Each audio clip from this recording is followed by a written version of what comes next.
Okay, USA Track and Field and Pump Sports Track and Field team. We are here for another training video. This video applies to all our track and field athletes. Everyone needs all the exercises on here to incorporate into your training that you do, the training that is prescribed on the app, on our app. You will see some of these exercises in the next training protocol on the app, so you'll be familiar with them when I show them. And as usual, understand why you're doing it. Because I'm big on when an athlete understands why they're doing it, then it motivates them to do it, instead of mindlessly just doing it. Everyone needs to get twitchier or faster. So track is a thing where I don't care if you're doing a 60 meter or a 5,000 meter, it's all about doing it faster. None of this stuff is a marathon. So you're running a 3,000 meter around the track, 5,000 meter around the track, 60 meter, 400 meter, it's all on the track.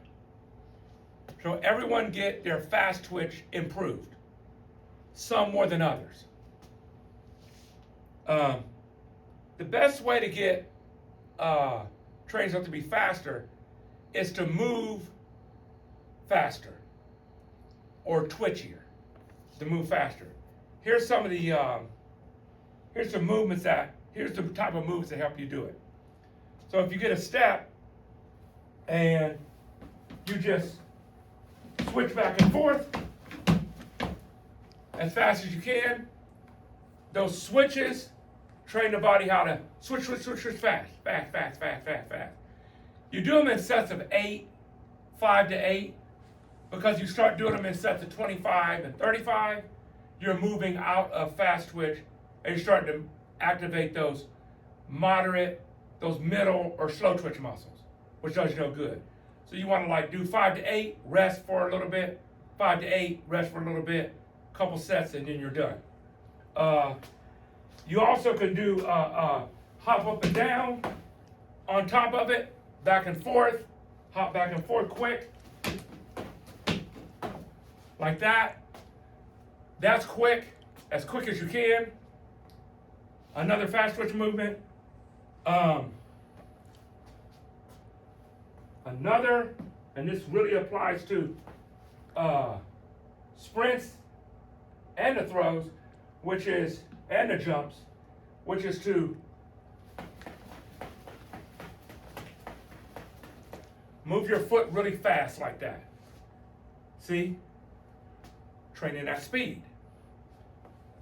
So the hops, the switches, the quick feet with one foot on the back of the step. The other thing, we did this all the time at, it's a place called Accelerate, and when it was in, I'm not sure it's still going, but it was like a very popular athletic training center. It just trained for speed, and they had high-powered treadmills that went up to 30 miles an hour or whatever, and everybody that was a top athlete went there. And at the time, I trained with a U.S. Olympic. The guy that had the U.S. Olympic gold medal for the 400, and pro athlete Chris Carter, Hall of Famer, So I train with them, and we go and run those high-powered treadmills. They incline them down, whatever. But one of the big things I always had us do to increase speed was you could take just like cords and make a cross out of it, and then you stand in one quadrant and you just pop from each quadrant like that. Then you want to just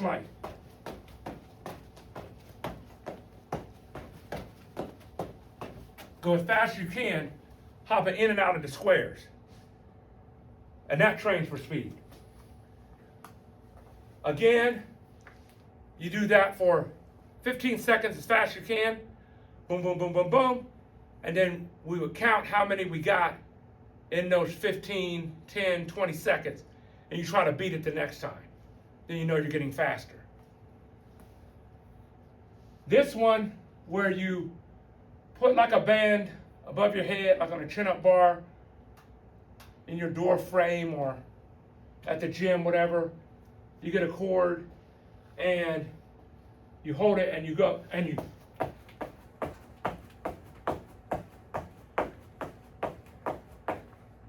just train the fast twitch and the bounciness.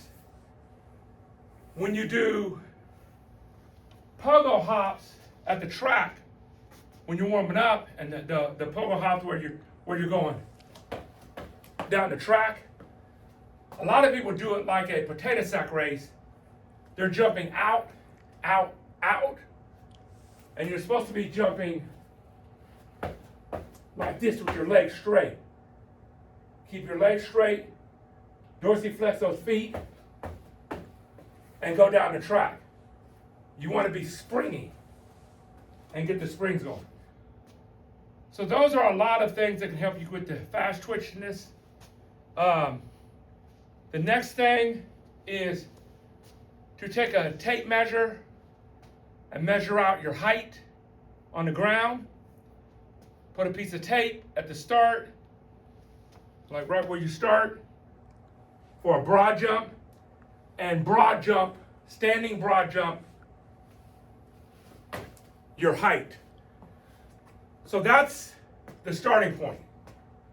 So when you can broad jump your height, that's showing you have a minimum base of power to throw from, to jump from, to sprint from. Now, the further away from your height you get, the more explosive an athlete you're going to be. And you can literally tell someone how far they're going to long jump or throw or sprint based upon how big their broad jump is. It's a strong indicator. So taping that on the floor and start practicing that. Like I said, you start with what you can do. It's explosive because, what is it?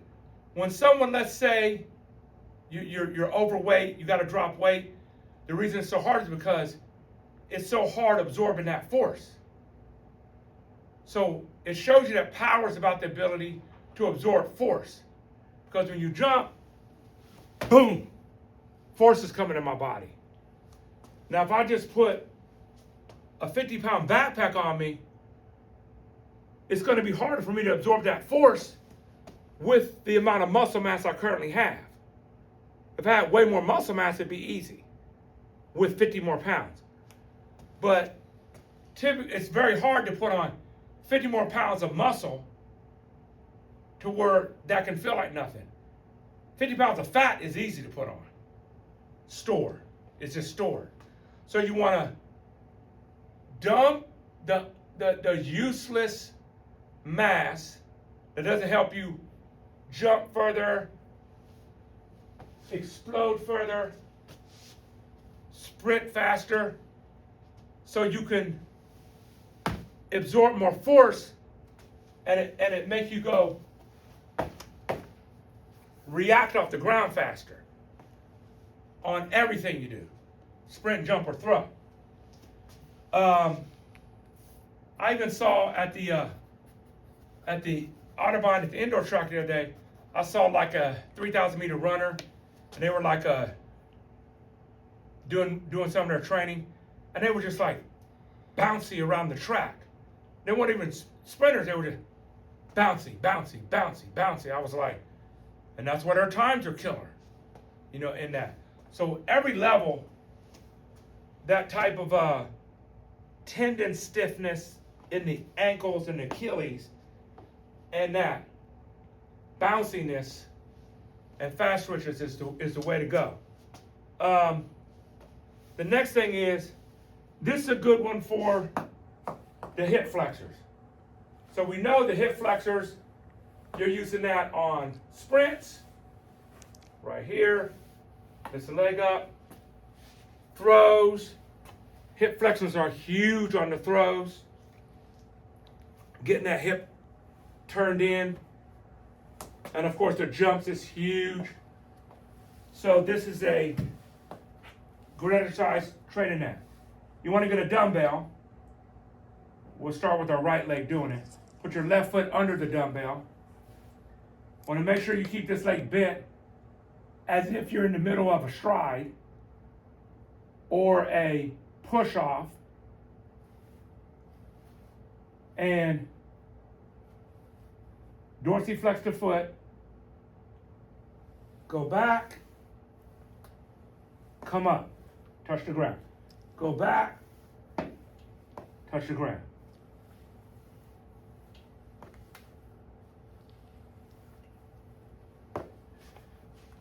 These type of exercises make you conscious of how the core is so connected to hip flexors in a stride or a push-off movement, because you'll feel it all work together when you do it. Then you do the other side, and same thing. Now,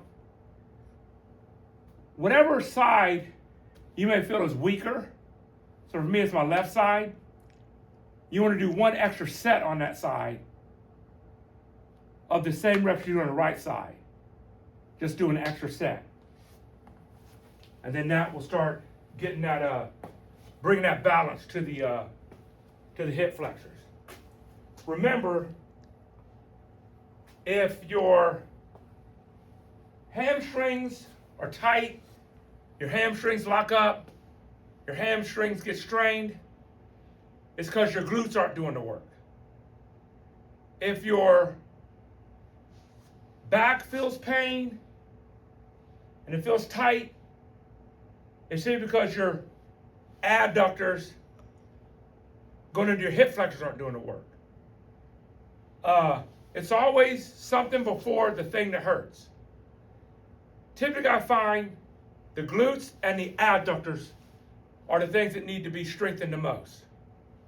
And of course, in studies, they find that the top sprinters have the biggest adductors and glutes, the biggest, strongest ones.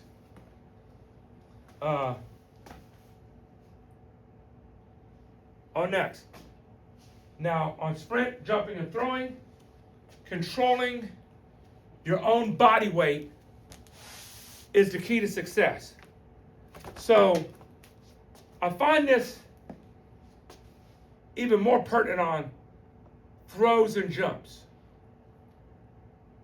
When you have difficulty controlling your own body weight, it becomes hard to add weight and control that too.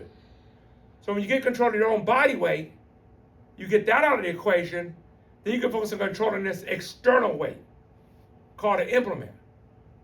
Or you can start focusing on breaking your weight, because when you do a jump, you're going at high speed and then you're slamming the brakes on. So you want to be able to control your body when the brakes slam, so you don't just go flying that way, you go up this way. And so body weight control. So this is a good drill for controlling body weight for all of it. Now you're putting your foot up a little bit higher. You're going to lift this knee up higher like that, and you're going to pause it. So based upon what level you're at, your knee goes up or down higher until you build up to go up higher. So you just want to pause it, pause it. So you're teaching it to stop, break that force. You do both sides, And you'll notice which side might be weaker when you do this. And then that lets you know which side to do an extra set on. So, right on that midfoot, right on the midfoot, both sides. Those right there, you keep it to a couple sets of 2 reps, because you don't want to put, it's a lot of force going in there. You don't need much. It's either train it up slowly on that.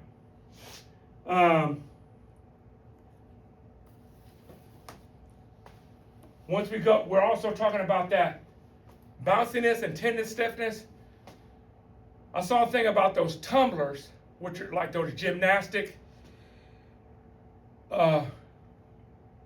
girls in the Olympics, and they do all that tumbling. And they said the most important thing they have to have is Titanic ankles to be able to absorb the force when they land.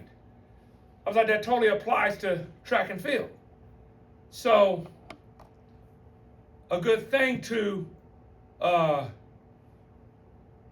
get the ankles stronger. A good thing to get the ankles stronger is, I call this footwork. So, you want to get the bottom of your feet, the nerves in the bottom of your feet. And I'm sure I read the bottom of your feet have more nerves than any part in the body. I'm like 90% sure that I remember learning that. So it has the most nerves there. And typically they get the least care. We're working on all this stuff. I know from personal experience, now that I'm paying more attention to the bottom of my feet, it makes me less stiff when I get back after training and start doing a track and field workout, because the bottom of my feet, the nerves are like ready to go. But you want to do single leg hops. Very simple. You just don't land on your heel, because then you start not getting that tendon stiffness in your Achilles. Don't come up way on your ball of your foot, on your toes. You come at that midfoot and just move it quick. Quick movements. That actually works the bottom of the feet. And then, if you don't already have one, you get a cork ball. This is a Radian. I got it off Amazon. It's just a cork ball, cork massage ball. And you just want to, like, daily take this with your shoes off and roll it on the bottom of your feet for about 3 to 5 minutes. Inside on that arch on the ball of your foot, under your toes, roll it around, and especially before you do any training, sprinting or throwing, you get those bottom feet, and then you take it and you like rub it on top of like the knuckles of your feet, and on top of the top of your feet and the side, push down on it, and do that daily. And what happens is, when you do throws, the footwork on throws, on the turning on the weighted throw, the turning on, the discus. It's hitting your bottom of your feet first.